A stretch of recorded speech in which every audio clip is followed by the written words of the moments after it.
Discussion number 5, Economies of Scale and Scope. Question 1, Choice Architecture. Raising Cane's minimizes choice to avoid overwhelming customers, while Netflix maximizes variety but uses algorithms to manage decision fatigue. In your opinion and experience, which approach better serves long-term customer satisfaction and why?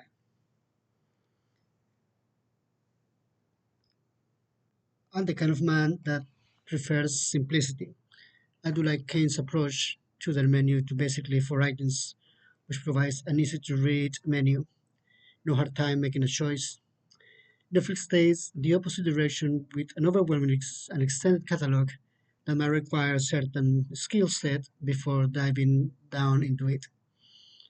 By making use of algorithms that might make experience more tailored to the particular mood or needs of the customer, it avoids complexity of too many choices and not knowing where to start. Which is on. And in that way, I believe both approaches, though opposite in essence, yet they appeal differently clienteles within their own territory. From my personal experience, I prefer simplicity, but I can see that both are serving their purpose accordingly. Economies of scale and scope.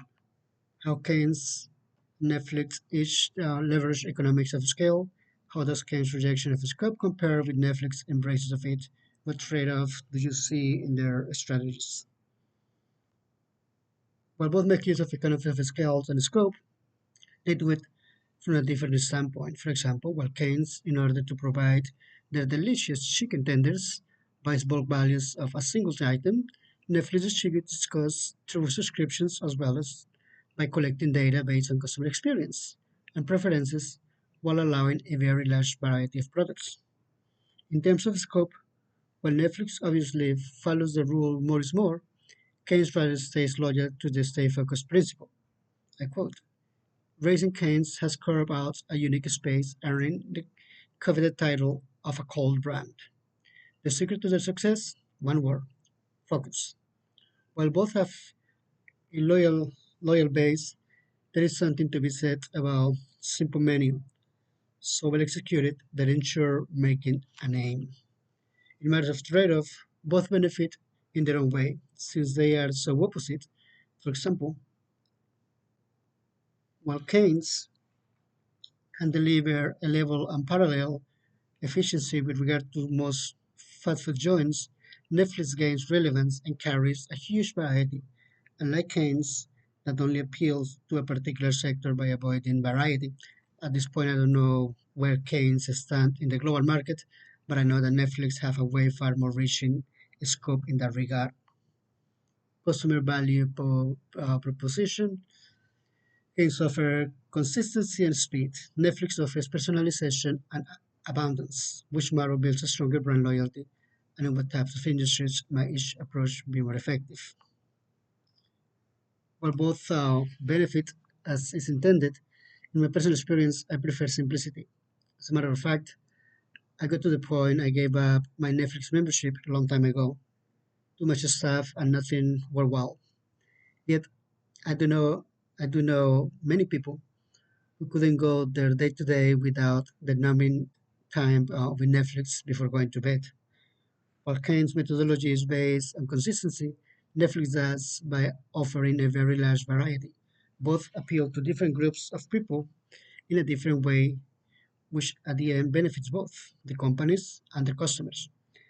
So the effectiveness will be conditional to the execution or delivering of the product. Thus far, both excel at their own game. So certainly, since they are two different companies, industries, so those approaches might be different for a entertainment business rather than a fast food joint. Strategic simplicity versus market expansion.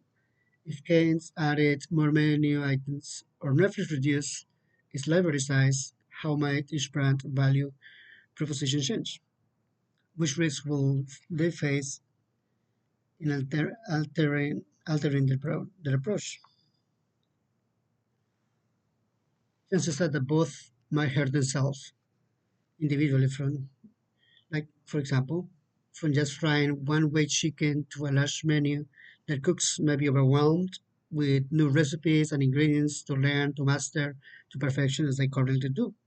Likewise, Netflix millions of customers used to their mood-based customization will feel mostly cheated since it will be delivered since it wouldn't deliver its promise of something unique to each customer, which will backfire at them since on the one hand, Kane's well-known efficiency and quality will be reduced to just another joint in the market with long lines and unsatisfied customers, which I'm sure they're not gonna do. Managerial application. Imagine you are leading a business phase with the decision to expand product variety. How will you balance operational efficiencies with customer psychology to avoid the paradox of choice? As a customer that has been overwhelmed by too many choices, I will keep it simple while being able to expand. For example, by grouping options that will allow to experiment and error try new options while avoiding the long-term commitment, then reassessing the customer response to the demand of products, while focusing as well on which are on demand or higher demand to provide the services first. In addition, just like a Mexican restaurant give free chips and salsa, samples can be enticing to higher cost products or more fixed down the road products, which will allow to analyze and tailor to the liking or the needs of the customers while avoiding possible holdups or making decisions that will affect the long run of the project. And that would be all for today.